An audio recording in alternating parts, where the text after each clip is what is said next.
آج فتنوں کا دور ہے، لوگ قرآن کا نام لیتے ہیں، ان کے سامنے حدیث پڑھو تو کہتے ہیں ہم تو قرآن پڑھ رہے ہیں، حدیث سامنے لے کر آئیں گے، حدیث پڑھنی بھی نہیں آتی، حدیث کا نمبر بتائیں گے، انہیں بتاؤ بھئی پورا مفہوم واضح کرو، انہیں وہ پتہ نہیں ہوتا اور خود عالم بنے بیٹھے ہوتے ہیں۔ میرے بزرگوں، یہ منصب ہے، یہ منصب علماء کا میرے پاک پیغمبر نے عطا فرمایا تھا، اور وہ پاک پیغمبر نے فرمایا تھا کہ العلماء ورثۃ الانبیاء، کہ نبی کے وارث نبی کے جائیداد کے نہیں، نبی کے مال کے نہیں، نبی کے گھر بار کے نہیں، نبی کے علمی وراثت کے وارث نبی اکرم نے فرمایا تھا وہ علماء کرام ہیں۔ اور آج جب علماء کی بات آئے ہمارے ذہنوں میں عجیب طرح کے وسوسے پیدا کیے جاتے ہیں۔ جب مولوی کا لفظ آتا ہے ہمارے ماتھے پر، ہماری پیشانی پر بل آنا شروع ہو جاتے ہیں۔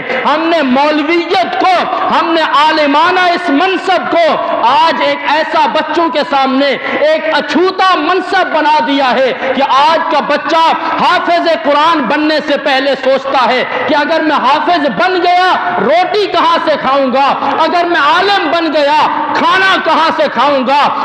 میں نے کہا میرے بزرگوں، یہ قصور ہمارے بچوں کا نہیں ہے، یہ قصور ہمارا بھی ہے کہ ہم نے ان کے سامنے ڈاکٹر کی اہمیت بتائی ہے۔ میں کسی بھی پروفیشن کی مخالفت نہیں کر رہا، جو نقطہ سمجھانا چاہتا ہوں آپ اس نقطے کو سمجھیے۔ ہم نے ڈاکٹر کی ویلیو بتائی، ہمارا بچہ بخوشی ڈاکٹر بننے کے لیے تیار ہوتا ہے۔ ہم نے سولجر کی ویلیو بنائی ہے، ہمارا بچہ سولجر بننا اپنے لیے فخر محسوس کرتا ہے۔ ہم نے اس کے سامنے جج کی اہمیت بتائی ہے، ہمارے بچے جج بننا فخر محسوس کرتے ہیں۔ ہم نے اپنے بچوں کے سامنے پولیٹیشین کی اہمیت واضح کی ہے، ہمارے بچے پولیٹیشین بننا اپنے لیے باعث فخر سمجھتے ہیں۔ ہم نے اپنے بچوں کے سامنے ایڈوکیٹ بننا، پولیس والا بننا، رینجرز والا بننا، آرمی والا بننا، یہ مختلف شعبے ہم نے بچوں کے سامنے ایسے بنا دیے ہیں کہ جب بچے سے پوچھو ڈاکٹر بنو گے اس کے سامنے پیسہ نظر آتا ہے، بچے کو کہو جج بنو گے پیسہ نظر آتا ہے، بچے کے سامنے کہو ایڈوکیٹ بنو گے اس کے سامنے ایک منصب نظر آتا ہے، اور جب بچے کو کہو حافظ بنو گے، مولوی بنو گے، قاری بنو گے، اس کے سامنے حافظ کی وہ ویلیو نہیں ہے، عالم کی وہ ویلیو نہیں ہے، اور اس کے سامنے قاری کی وہ ویلیو نہیں ہے۔ میں آپ کے سامنے بتانا چاہتا ہوں، میں مقابلہ نہیں کر رہا، میں کمپٹیشن نہیں بتا رہا کہ مولوی اور ڈاکٹر کے درمیان مقابلہ ہے، سولجر اور مولوی کے درمیان مقابلہ ہے، چیف جسٹس اور مولوی کے منصب کے درمیان مقابلہ ہے۔ میں یہ کبھی نہیں کہہ رہا ہوں، میں یہ کہہ رہا ہوں کہ اپنے بچے کو حافظ بناؤ ساتھ میں ڈاکٹر بناؤ، اپنے بچے کو عالم بناؤ ساتھ میں سولجر بناؤ، اپنے بچے کو عالم بناؤ ساتھ میں چیف جسٹس بناؤ، اپنے بچے کو مولوی بناؤ، دنیا کے سارے پروفیشن اس کو سکھاؤ تاکہ وہ ایک عالم بن کر نبی کی شریعت کو پہچانتے ہوئے، اللہ کے قرآن کو سمجھتے ہوئے، نبی کی سنت کو پہچانتے ہوئے جب پولیس والا بنے گا، جب قاری بن کر پولیس والا بنے گا، جب حافظ قرآن بن کر چیف جسٹس بنے گا، جب حافظ قرآن بن کر دنیا کے دنیاوی شعبوں میں سے کسی شعبے میں جائے گا، رب محمد کی قسم منبر پہ بیٹھ کے کہہ رہا ہوں کہ وہ کبھی بے ایمان نہیں ہوگا۔ اگر وہ اپنے جس بھی پروفیشن میں جائے گا وہ ایک باعزت مسلمان بن کر اپنے فرائض سر انجام دے گا۔ لیکن ہم جب حافظ کی بات کرتے ہیں تو ہمارے سامنے ایک اچھوتی سی بلا سامنے آ جاتی ہے، حافظ قرآن ہے، مولوی نے کرنا کیا ہے؟ العلماء ورثۃ الانبیاء، نبی نے کہا تھا میرا وارث اگر کوئی ہے تو وہ مولوی ہے، اور آپ نے مولوی کی نسبت کو سمجھا نہیں ہے۔ مولوی مولا سے ہے، مولا کا بندہ، اور جب تک اس مولوی نے اپنی نسبت اپنے اللہ سے جوڑ کے رکھی ہے اس مولوی کے منصب کا کوئی اور منصب مقابلہ کر ہی نہیں سکتا ہے، اس میں کوئی شک نہیں ہے۔ علماء کے طبقے میں برے علماء بھی آ جاتے ہیں، اس میں کوئی شک نہیں ہے۔ مولویوں کے طبقے میں بھی یا مولویوں کے لبادے میں آ کر وہ کسی سے، ہمارے کسی ایک بزرگ سے جا کر کسی نے شکایت لگائی کہ حضرت ہمارے علاقے میں چور ڈاکو آ گئے ہیں، ان میں سے تو کچھ مولوی بھی ہیں۔ حضرت نے کہا نہیں نہیں، وہ مولوی نہیں ہے تو وہ چور اور ڈاکو، انہوں نے لبادہ مولوی والا اوڑھ رکھا ہے۔ اگر کوئی لباس مولوی والا بہنا پہن کر کوئی غلط کام کرتا ہے، اس میں علماء کا قصور نہیں ہے۔ قصور جس طرح ایک وکیل کے خراب ہونے سے پوری وکالت کو آپ بدنام نہیں کر سکتے، ایک چیف جسٹس کے خراب ہونے سے پورے مقام قضات کو آپ بدنام نہیں کر سکتے، ایک جرنیل کے خراب ہونے سے پوری آرمی کو برا نہیں کہہ سکتے، ایک پولیٹیشن کے خراب ہونے سے پورے سیاستدانوں کو خراب نہیں کر سکتے، اسی طرح ایک مولوی کے خراب ہونے سے تمام علماء کو بھی برا کبھی نہیں کہا جا سکتا ہے۔ آپ میری اس بات کو سمجھ رہے ہیں یا بات جذبات میں جا رہی ہے؟ میرا انداز ایسا ہے بات کرنے کا، میں اللہ سے دعا کر رہا ہوں کہ میری بات آپ کے دلوں تک پہنچ رہی ہوگی انشاءاللہ۔ اپنے بچوں کو مولوی بناؤ گے، ڈر کے نہیں، سینہ تان کے، سر جھکا کے نہیں، سر اٹھا کے۔ آپ کو یہ مولوی اور یہ حافظ کے بچے دنیا کی گلیوں میں سر جھکائے ہوئے نظر آتے ہیں تو یہ اس مولوی کا قصور ہے جسے اپنے علم پر بھروسہ نہیں ہے یا جسے اپنے اللہ کی ذات پہ توکل نہیں ہے۔ ہم نے ان کے سامنے اپنے رول ایسے کھڑے کر دیے ہیں، انہیں محسوس ہوتا ہے کہ میرے سامنے جو بندہ لینڈ کروزر پہ آیا ہے وہ کامیاب ہے، میرے سامنے جو بندہ BMW پہ آیا ہے وہ کامیاب ہے، اگر میں موٹر سائیکل پہ گھومتا ہوں تو میری کامیابی کائے کی ہے؟ میرے بزرگوں، یہ ہم نے غلط اینک چڑھا لی ہے، ہم نے غلط چشمہ پہن لیا ہے۔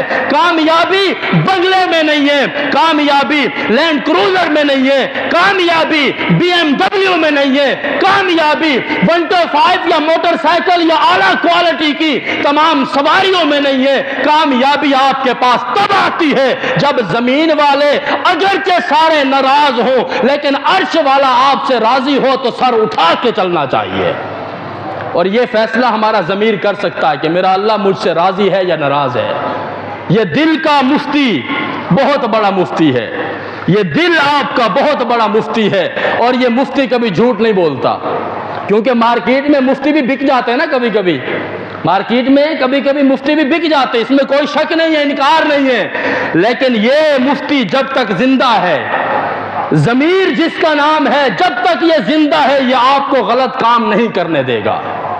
اس لیے میرے بزرگوں، ہم جب بھی دعا کرتے ہیں کہ یا اللہ اہدنا الصراط المستقیم، ہمیں سیدھے راستے پر استقامت نصیب فرما، اس میں سیدھا راستہ اللہ کا قرآن ہے، سیدھا راستہ پاک پیغمبر کی سنت ہے، سیدھا راستہ اہل البیت کا پیغام ہے، سیدھا راستہ اصحاب محمد کی قربانیاں ہیں، جن سے صحابہ کا دامن چھوٹا وہ صراط مستقیم پر نہیں ہے، جن سے اہل بیت کی محبت کا دامن چھوٹا وہ صراط مستقیم پر نہیں ہے، اور جن سے وارثان نبوت علماء کرام کا دامن چھوٹا ہے وہ بھی صراط مستقیم پر کبھی نہیں ہو سکتے ہیں۔ یہ آخری جملہ آپ نے ہضم کیا ہے جو میں نے کہا کہ علماء بھی نبی کے وارث ہیں، یہ ہضم ہوا ہے آپ سے؟ اللہ کرے ہو گیا ہو، اللہ کرے یہ آخری جملہ ہضم ہو گیا ہو۔ اگر ہمیں کسی نے غلط اینک پہنا دی ہے جس سے ہمیں ساری چیزیں لال نظر آتی ہیں تو ساری چیزیں لال نہیں ہیں، وہ شیشے کا قصور ہے۔ میرے بزرگوں، یہ علماء دین کے خادم ہیں، یہ علماء نبی کے وارث ہیں، یہ علماء نبی کے دین کے محافظ ہیں۔ ہزار کوتاہیوں کے باوجود یہ علماء انشاءاللہ رب محمد کی قسم کل قیامت کا دن ہوگا، پاک پیغمبر کے قدموں میں جگہ لے کے جائیں گے انشاءاللہ العزیز۔ ہمارے ہاں عام طور پر کہا جاتا ہے جب مولوی بخشے گئے تو ایسی بھی بخشے جانا ہے، کہتے ہیں نا، جب مولوی بخشے گئے تو ایسی بھی، امام بخشا گیا تو ایسی بھی بخشے جانا ہے۔ ایسا مطلب ہے کہ امام نے نہیں بخشا جانا تو بخشا جائے گا۔ جہدے پیچھے کھڑا ہو کے اقتداء نماز پڑھ رہا ہے انہیں نہیں بخشا جانا تو پھر تو بخشا جائے گا۔ ہم نے جب کسی کے پیچھے اقتداء میں ہاتھ باندھ لیے ہیں تو اتنا تو حسن ظن رکھنا چاہیے کہ جس کے پیچھے کھڑا ہو انشاءاللہ یہ بھی جنت میں جائے گا تو اس کے قدموں کی نقش قدم پہ چلتا ہوا میں بھی جنت میں جاؤں گا انشاءاللہ۔ اپنے دلوں کو صاف کیجیے علماء کے بارے میں۔ دور حاضر کے ان فتنوں کے دور میں جہاں فتنوں نے ہر طرف سے یلغار کر دی ہے، یہ نمبرنگ والے جو مولوی ہیں نا ان سے بچ کے رہو۔ سمجھ رہے ہو؟ نمبرنگ والے مولوی جو کہتے ہیں انٹرنیٹ پہ جاؤ، سوشل میڈیا پہ جاؤ تو کہتے ہیں کہ حدیث نمبر یہ اور یہ اور یہ۔ حضرت صاحب یہ ذرا عبارت تو پڑھ دیجئے۔ مجھے عبارت پڑھنی نہیں آتی اور ضروری بھی نہیں ہے۔ شرم نہیں آتی؟ نبی کے لفظ جو میرے پاک پیغمبر کی زبان سے نکلے ہیں وہ پڑھنا تیرے نزدیک ضروری نہیں ہے؟ وہ اس لیے ضروری نہیں ہے کہ حضرت صاحب کو پڑھنا نہیں آتا۔ یہ ابھی پچھلے دنوں ایک جہلم میں ایک مسئلہ کھڑا ہوا، آپ نے دیکھا ہوگا۔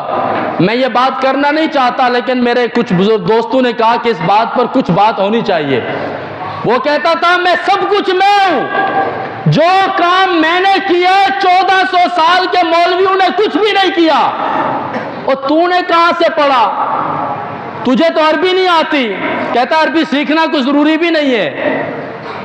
اچھا بھئی تو نے پڑھا کہاں سے؟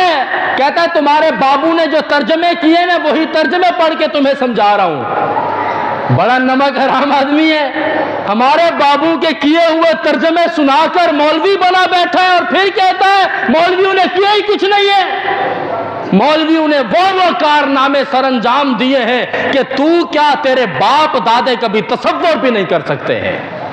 ہم اپنے اساتذہ کو جانتے ہیں کہ رات کو 4 بجے بھی اٹھو تو ہمارے اساتذہ کے کمرے کی لائٹیں آن ہوتی ہیں، جا کر دیکھو ان کے سامنے یا تو رب کا قرآن کھلا ہوتا ہے یا پاک پیغمبر کی حدیث کھلی ہوتی ہے۔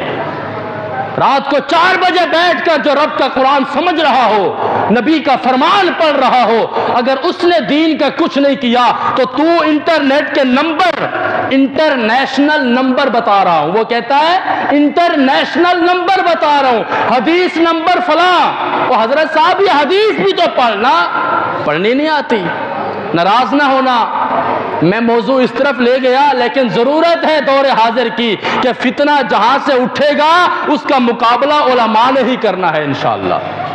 لوگ کہتے ہیں جی فلاں بھی مولوی کو برا کہتا ہے، فلاں بھی مولوی کو برا کہتا ہے، فلاں بھی مولوی کو برا کہتا ہے۔ امام مالک سے یا غالباً امام احمد بن حنبل سے کسی نے پوچھا تھا کہ حضرت حق کی علامت کیا ہوتی ہے؟ فرمایا جہاں دشمنوں کے تیر زیادہ لگتے ہوں سمجھنا حق وہیں پر ہوا کرتا ہے۔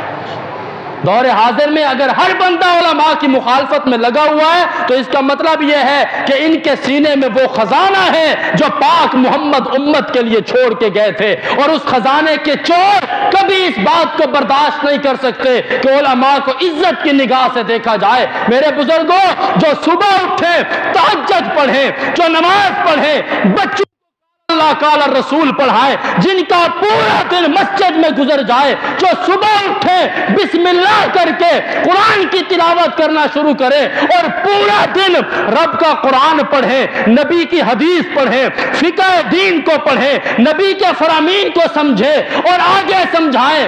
اگر وہ دیندار نہیں ہے تو مولوی صاحب پھر بتاؤ دیندار ہوتا کیسا ہے؟